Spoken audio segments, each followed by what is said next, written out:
Vamos tomar um tempo para refletir sobre a palavra de Deus juntos com o sermão intitulado A História da Mãe. A História da Mãe está no livro que foi publicado pela editora Melquisedeque em 2016. Vou ler para vocês brevemente. O termo utopia, no romance de Thomas More, utopia significa sem lugar. No livro de Samuel Butler, Erewhon, o termo utopia significa nenhum lugar. Utopia significa que não existe em lugar nenhum. Porém, a utopia realmente não existe? Nossa vida é uma jornada curta, porém longa. Através dessa jornada, podemos sentir a presença que dá vida a cada parte da nossa existência. Eu acho que a utopia que temos procurado pode não estar em nenhum outro lugar, senão no abraço da mãe. Uma mulher ganha o título de mãe através da gravidez e do parto. O processo de se tornar mãe é acompanhado por uma dor incomparável. Apesar disso, as mães dizem que até a dor é felicidade. Como é possível que até mesmo a dor excruciante do parto possa ser considerada uma felicidade e elas possam amar seus filhos que lhe causam a maior dor? Todas as criaturas neste mundo, incluindo vocês e eu, vivem do amor de mãe. As pessoas dizem que Deus não poderia estar em todos os lugares, por isso, Ele criou as mães. Isso significa que Deus existe em todos os lugares na forma de mães? Toda essa providência pode ser encontrada nas histórias da Bíblia desde o princípio da criação. Foi assim que foi resumido a parte sobre uma mãe no epílogo. No livro de Gênesis, depois de Deus colocar Adão em um sono profundo, qual era o nome do ser que Deus criou de sua costela? Está escrito que ele criou uma mulher chamada Eva. Antes de se tornarem mães, todas elas são mulheres. No processo de transição de uma mulher para mãe, deve haver o parto. A maior dor vivenciada pelos seres humanos é a dor do parto. Como as mães tratam seus bebês com graciosidade e amor depois de sofrerem um parto tão doloroso. Quem mais, a não ser uma mãe, poderia realmente lidar com essa tarefa? Uma mãe é o único ser capaz de amar tão profundamente aquele que causou a ela a maior dor que um ser humano pode experimentar. Portanto, enquanto lia o epílogo do livro A História da Mãe, pude compreender que a vida das mães nesta terra é moldada pelos genes herdados de suas próprias mães, que vivem uma vida de sacrifício, devoção e serviço para seus filhos. Parece ser o mesmo para todas as mães. Se for pelo bem de seus filhos, ela se humilha e assume posições inferiores, embora seja estimada e preciosa. Não há ninguém, exceto uma mãe, que pode fazer isso. Por que Deus criou isso dessa forma?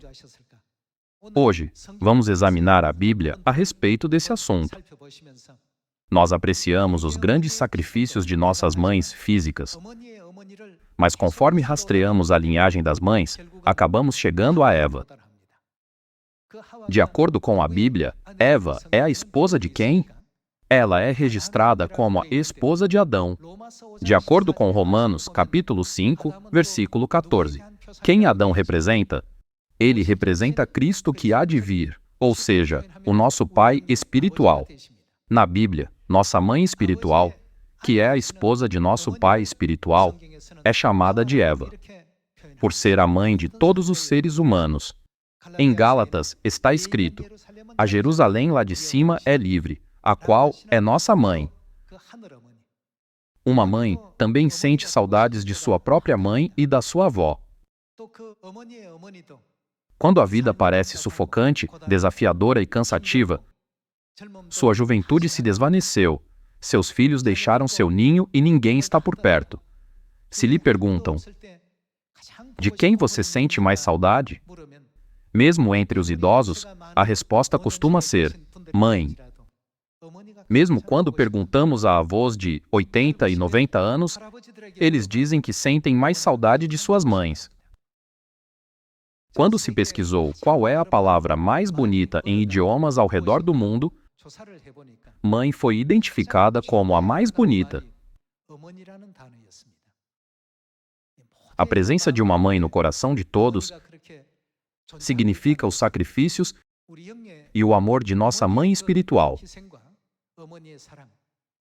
E como ela silenciosamente guia seus filhos ao longo do caminho do Evangelho. Todos esses elementos, eu creio, contribuem para um anseio universal pela mãe. Portanto, hoje, com o sermão intitulado A História da Mãe, vamos primeiro analisar Gálatas, capítulo 4, versículo 28. Gálatas, capítulo 4, versículo 28. Vós, porém, irmãos, sois filhos da promessa como Isaque. Como, porém, outrora, o que nascera segundo a carne perseguia ao que nasceu segundo o Espírito, assim também agora. No versículo 28, está escrito que somos filhos da promessa, como Isaque. Isso mostra como a Bíblia descreve aqueles que creem em Deus e que participam no caminho da salvação. Então, vamos abrir a primeira epístola de João, capítulo 2, para ver qual promessa Deus fez a nós, para que possamos nos tornar filhos da sua promessa. Vejamos a primeira epístola de João, capítulo 2, versículo 25. E esta é a promessa que ele mesmo nos fez. O que ele nos prometeu? A vida eterna. A Bíblia testifica que Deus nos prometeu vida eterna. O título do sermão de hoje é A História da Mãe. Podemos separar a vida de uma mãe? Sem uma mãe, a vida nunca pode existir. Sem uma mãe, não poderíamos falar, andar, perceber ou sentir qualquer coisa. Nós herdamos todo o nosso DNA das nossas mães. Há mais de 60 trilhões de células no corpo humano. É dito que metade dos nossos genes vem do nosso pai e metade da nossa mãe. Mas apenas os genes mitocondriais da mãe são passados para os filhos.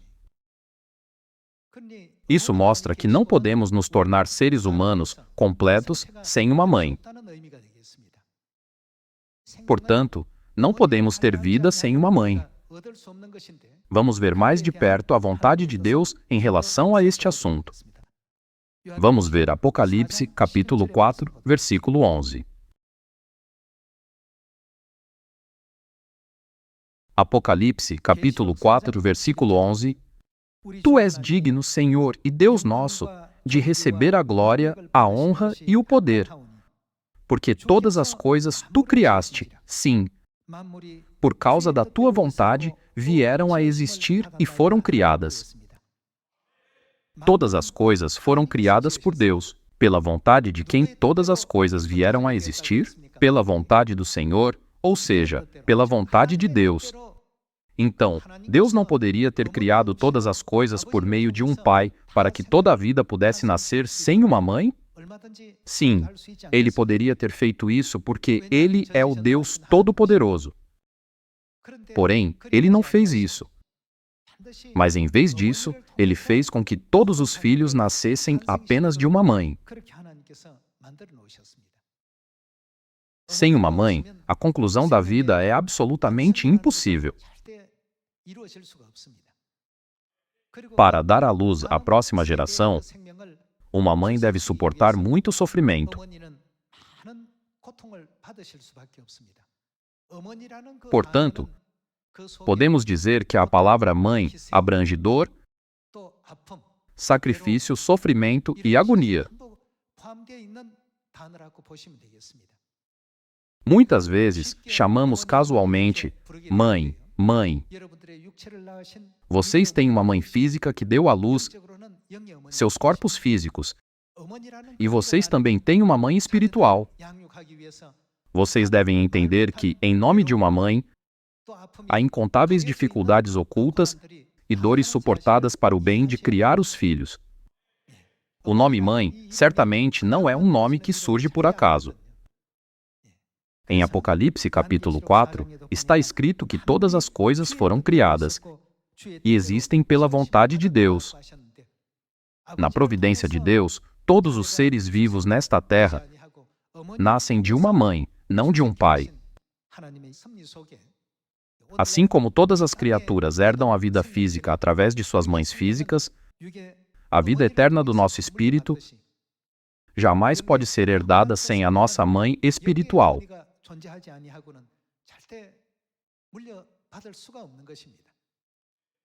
Para nos despertar para a sua providência, Deus projetou dessa forma para que todas as criaturas, desde os peixes no mar, até os pássaros no céu e os animais que vagam pela terra, herdem a vida através de suas respectivas mães.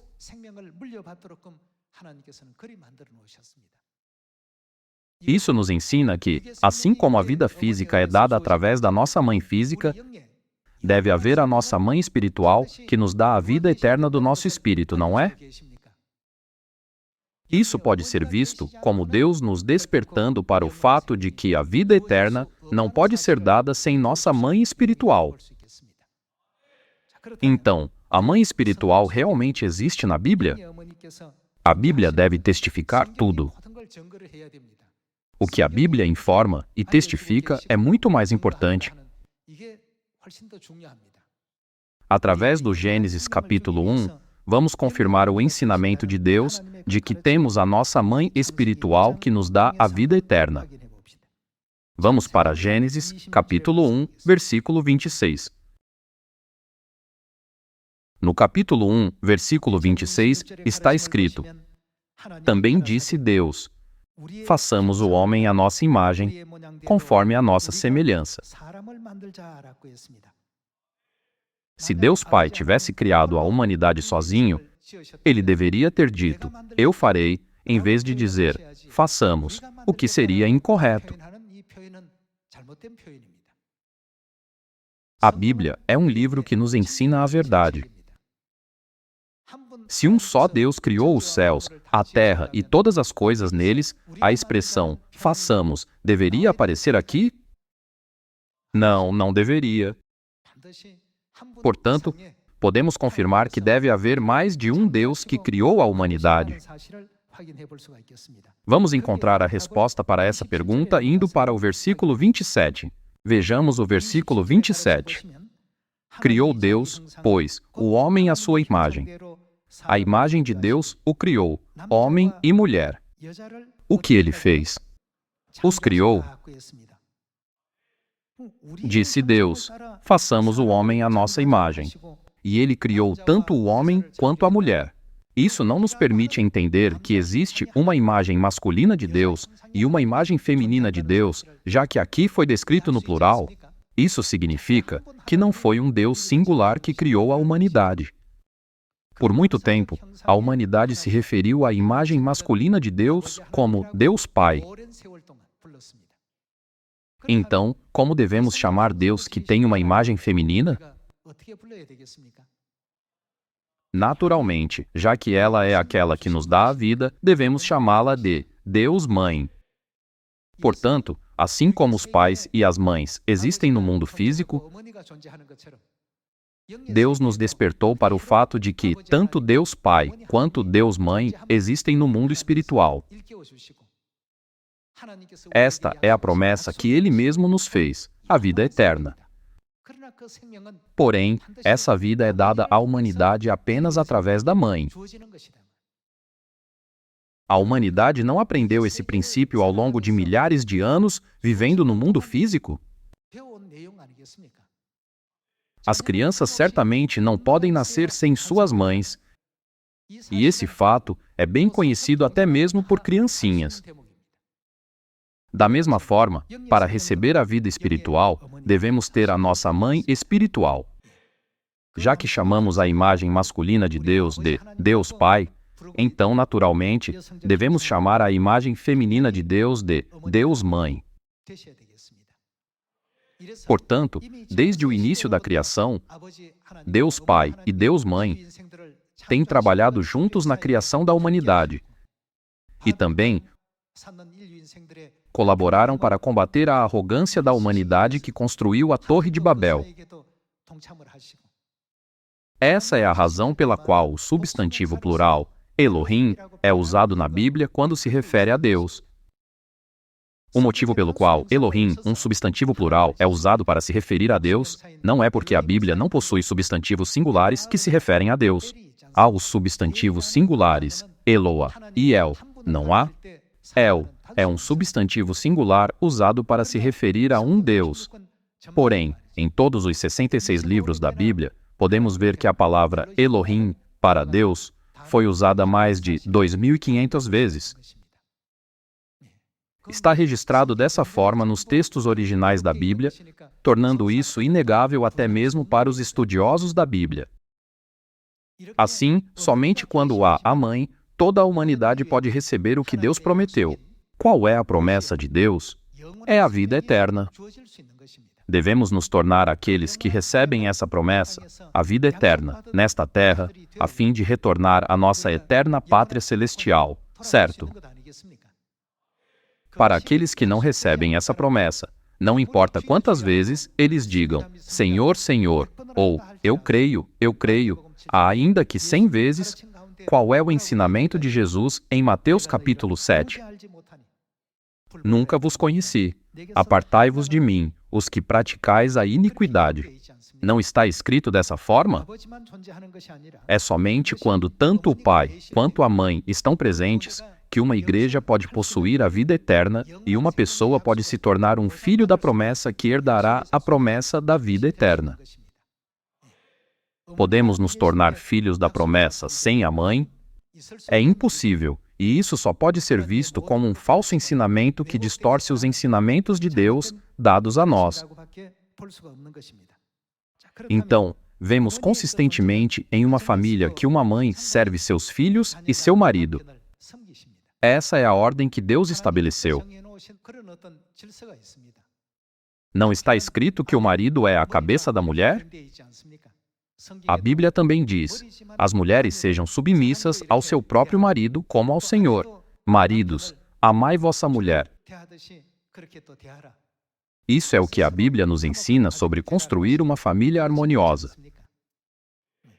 A Bíblia está cheia de ensinamentos de que devemos cuidar uns dos outros. Tanto os pais quanto as mães são preciosos.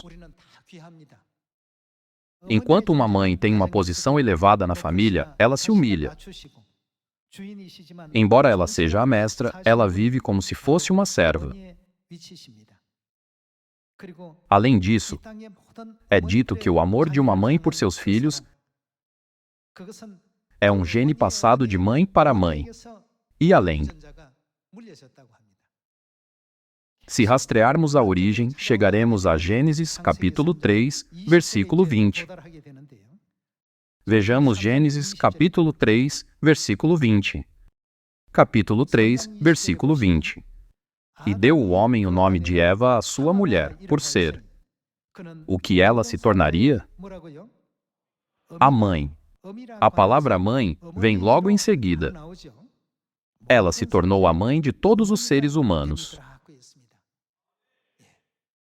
Em conclusão, a vida começou com Eva. Eva é a esposa de quem? Ela é a esposa de Adão. E na Bíblia, Adão representa Cristo. Vamos ver o livro de Romanos, capítulo 5, versículo 14. No capítulo 5, versículo 14, está escrito: Entretanto, reinou a morte desde Adão até Moisés, mesmo sobre aqueles que não pecaram à semelhança da transgressão de Adão, que prefigura quem? o qual prefigurava aquele que havia de vir. Quem é aquele que havia de vir? É Cristo. Então, quem deve realmente existir com Cristo? Eva, como esposa espiritual, deve definitivamente existir com Cristo. Por isso, em Apocalipse capítulo 22, aparece o Espírito e a noiva. O Espírito representa Deus Pai e a noiva significa sua esposa. O pai e sua esposa, em um contexto espiritual, são Deus Pai e Deus Mãe.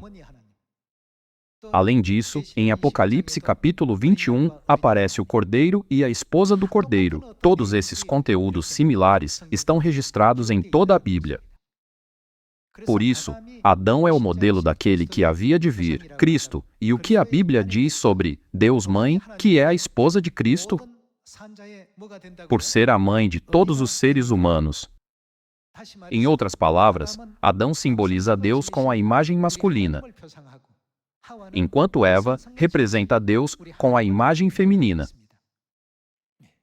Deus veio a esta terra pela segunda vez para chamar toda a humanidade, seus amados filhos.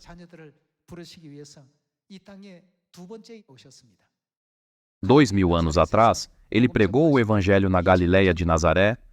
Foi a sua vinda a esta terra em carne. Então, de acordo com a profecia da figueira, ele foi batizado novamente em 1948 e começou a obra do Evangelho pela segunda vez nesta terra. Com isso, para cumprir a profecia de Davi, ele ascendeu ao céu depois de completar o ministério do Evangelho de 37 anos. Através do apóstolo João, no livro do Apocalipse, capítulo 22, ele nos despertou para o fato de que todas as pessoas do mundo devem reconhecer Deus Mãe e voltar aos braços dela. Vamos ver Apocalipse, capítulo 22, versículo 17. O Espírito e a noiva dizem, vem.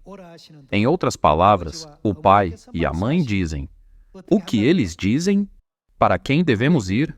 Eles estão nos chamando para irmos ao Espírito e à noiva. Isso significa que toda a humanidade pode alcançar a conclusão da fé quando compreender a mãe. Somente quando conhecermos o pai e a mãe, poderemos voltar ao pai e à mãe. O Espírito e a noiva dizem, vem, aquele que ouve, diga, vem, aquele que tem sede, venha, e quem quiser receba de graça a água da vida. Eu, a todo aquele que ouve as palavras da profecia deste livro, testifico. Ou seja, eu advirto a todos que ouvem as palavras da Bíblia. Se alguém lhes fizer qualquer acréscimo, Deus lhe acrescentará os flagelos escritos neste livro. E, se alguém tirar qualquer coisa das palavras do livro desta profecia, se alguém tirar, Deus tirará a sua parte da árvore da vida, da cidade santa e das coisas que se acham escritas neste livro. As palavras do Espírito e da noiva, que nos dizem para vir, não podem ser mudadas. Toda a humanidade deve encontrar o pai e a mãe nesta terra e voltar ao abraço da mãe, onde a verdadeira fé é cumprida. Não está profetizado no livro de Isaías, capítulo 60, que por causa da luz resplandecente, os filhos virão de longe e as filhas serão trazidas nos braços? Vamos confirmar isso no livro de Isaías, capítulo 60. Capítulo 60, versículo 1. Dispõe-te, resplandece. Aqui, vamos prestar atenção a quem é a luz, onde está escrito, resplandece. Porque vem a tua luz, e a glória do Senhor nasce sobre ti. A tua luz se refere a quê aqui? Refere-se à luz de Jerusalém. Vamos ver o motivo de Deus nos dizer para resplandecer a luz de Jerusalém, indo para o versículo 2. Vejamos o versículo 2. Porque eis que as trevas cobrem a terra. Aqui está escrito que as trevas cobrem toda a terra. As trevas cobrem toda a terra, e a escuridão está sobre os povos. Os olhos, ouvidos e corações espirituais de todos os 8 bilhões de seres humanos estão agora completamente cobertos.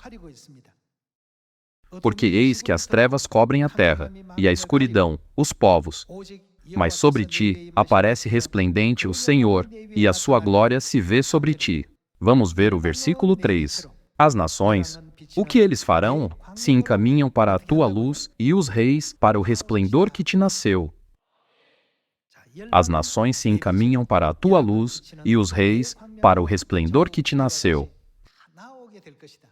Essa não é a profecia que vocês falaram. Não é a profecia que eu dei, também. Quem profetizou isso? É uma profecia feita por Deus. Vejamos o versículo 4. Levanta em redor os olhos e vê, todos estes se ajuntam e vêm ter contigo. Teus filhos chegam de longe e tuas filhas são trazidas nos braços. Então o verás e serás radiante de alegria, o teu coração estremecerá e se dilatará de júbilo, porque a abundância do mar se tornará a ti, e as riquezas das nações virão a ter contigo. Quando essas coisas acontecerão? Quando pregarmos, proclamarmos e resplandecermos a luz da glória de Jerusalém para todas as nações nesta terra coberta de trevas. Eu creio que diante do nome Mãe, nós, os filhos celestiais, devemos realmente receber expiação por todos os pecados e transgressões que cometemos no céu e nesta terra e retornar ao nosso eterno lar celestial. O nome Mãe é um testemunho vivo da dor que ela suportou para nos dar a vida. Quando os filhos nascem através da dor, o nome Mãe pode ser adquirido. Esse nome não pode ser conquistado de forma leviana, fácil ou descuidada, não é mesmo? É por isso que a Mãe sempre nos descreveu como: vocês são tudo na minha vida e minha única preocupação. Nós também devemos poder dizer que o pai e a mãe são tudo em nossas vidas. Com essa mentalidade, vamos espalhar a glória de Deus por toda a Samaria e até aos confins da terra e entregar os ensinamentos de Deus, pedindo sinceramente que você e eu nos tornemos aqueles que podem guiar todos os nossos irmãos e irmãs de Sião para que retornem à luz da Mãe. Eu gostaria de concluir este sermão. Muito obrigado.